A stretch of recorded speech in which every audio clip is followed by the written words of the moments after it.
Assalamualaikum warahmatullahi wabarakatuh. Kita jumpa kembali di pelajaran Teknologi Informasi SMP Amal Mulia Boarding School. Kita akan bahas tentang peralatan teknologi informasi. Komputer.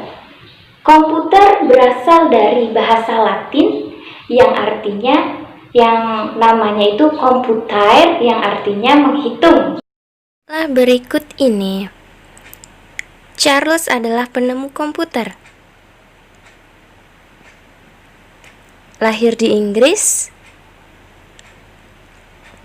Berikut ulasannya. Sejarah komputer dari awal penemuannya hingga sekarang. Komputer yang sekarang merupakan komputer generasi kelima. Sebelumnya ada komputer-komputer yang lain. Nah, inilah nenek moyang komputer, begitu besar ya.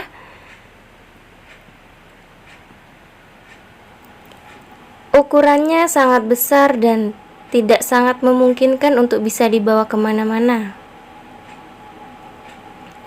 Komputer generasi kedua ini agak lebih kecil dibandingkan komputer generasi pertama. Komputer generasi kedua tentunya dirancang lebih bagus dibandingkan generasi pertama. Nah, ini adalah komputer generasi ketiga.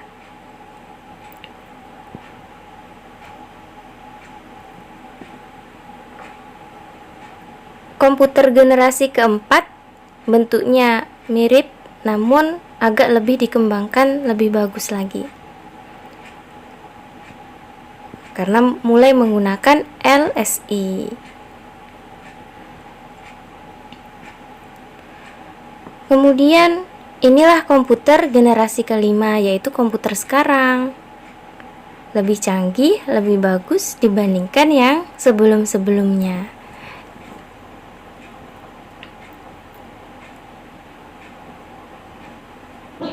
Pada zaman dahulu, komputer digunakan sebagai alat penghitung cepat dan juga menginput data-data dan mengeluarkan output berupa informasi-informasi.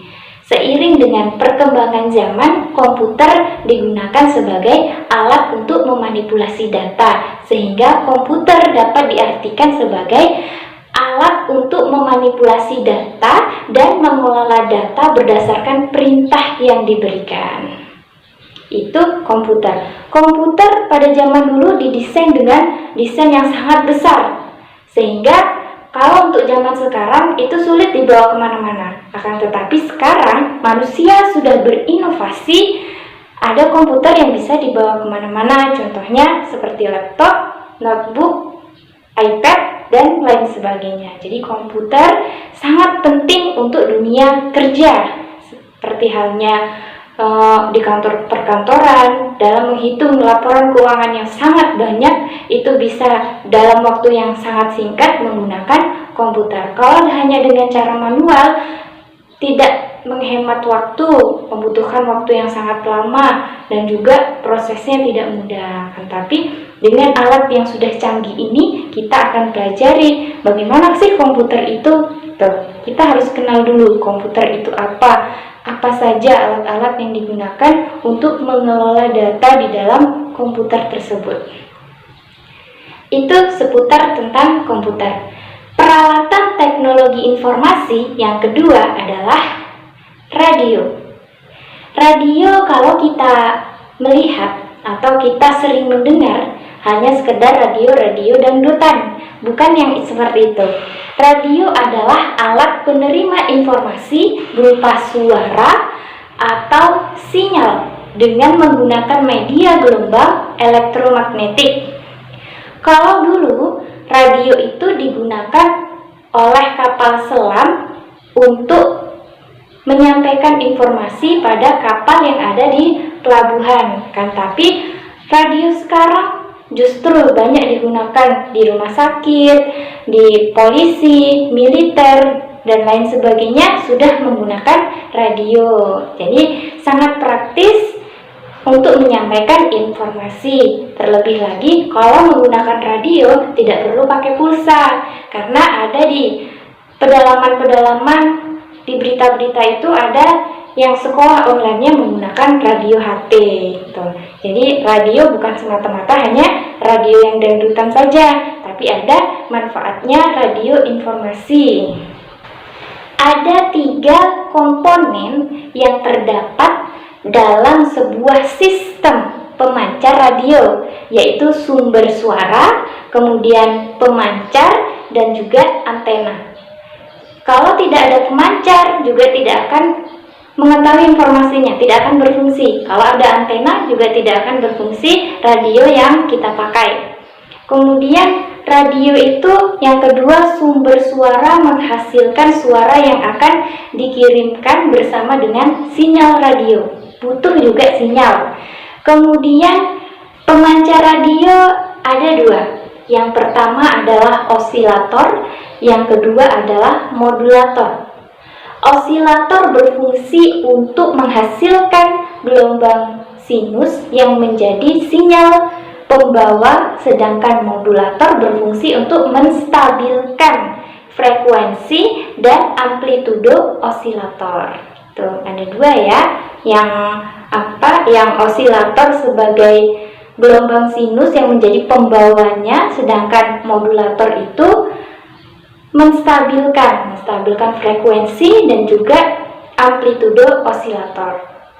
Yang selanjutnya yaitu antena radio. Antena radio itu berfungsi untuk memancarkan gelombang radio. Antena menghasilkan pancaran gelombang elektromagnetik ke segala arah.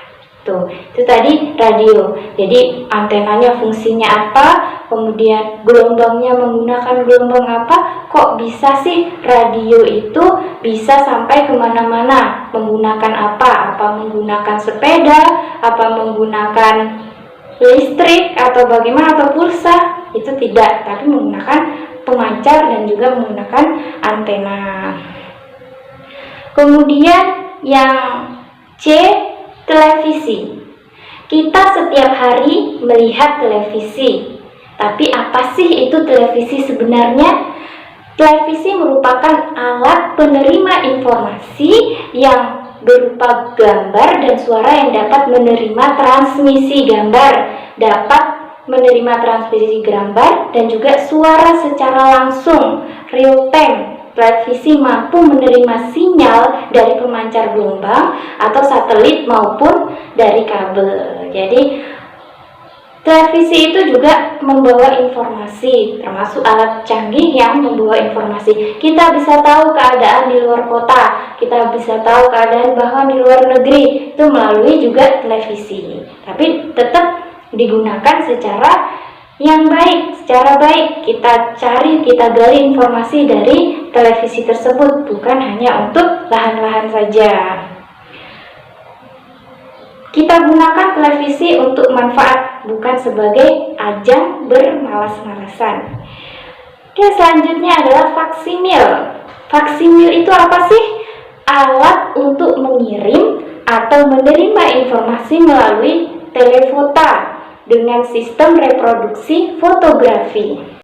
Dengan alat ini, yaitu faksimil, dapat mengirim salinan isi suatu file, data, atau tulisan gambar ke mesin faksimil lain melalui saluran telepon. Nah, sekarang ini mesin faksimil dirancang dengan multifungsi, yaitu selain untuk mengirimkan dokumen, mesin faksimil juga digunakan sebagai mesin-mesin penjawab telepon. Bahkan ada yang dihubungkan dengan komputer. Memang semuanya berhubungan dengan komputer. Jadi faksimil itu bukan hanya sekedar untuk mengirimkan dokumen-dokumen saja, akan tetapi juga bisa digunakan untuk penjawab telepon dan juga dihubungkan dengan komputer. Yang selanjutnya yaitu LCD. LCD, maksud LCD itu adalah Liquid Crystal Display atau proyektor yang biasa kita gunakan untuk belajar di sekolah. Ditampilkan layarnya. Jadi proyektor, apakah itu proyektor? Proyektor adalah alat penyampai informasi yang berguna untuk menampilkan informasi. Informasi yang berguna untuk ditampilkan pada layar, kemudian dengan cara menghubungkan alat tersebut dengan komputer atau netbook. Dipantulkan ke layar sehingga apa saja yang ada di aktivitas yang ada di dalam laptop atau netbook itu tertampilkan di layar. Itulah proyektor. Kemudian yang terakhir internet. Interconnected network. Semua pakai internet. Zaman sekarang apa-apa internet. Semuanya internet. Apapun internet. Dikit-dikit internet. Tuh, apalagi anak-anak ibu semuanya. Semua menggunakan internet. Apa sih itu internet? Internet adalah jaringan komputer yang saling mentransfer data menggunakan internet protokol atau IP. Dengan menggunakan internet, informasi dapat disampaikan ke seluruh dunia melalui jaringan komputer. Dengan internet kita tahu informasi di segala penjuru dunia. Bahkan dari televisi pun mereka mencari sumber informasi juga melalui internet. Kita bisa tahu tentang kebutuhan segala hal, kita tahu tentang bom di Lebanon, kita tahu tentang perkembangan haji pada saat ini bagaimana, itu juga bisa diakses melalui internet. Tuh.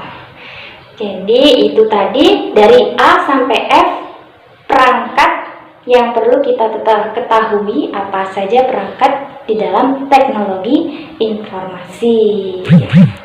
Sekian, Assalamualaikum warahmatullahi wabarakatuh.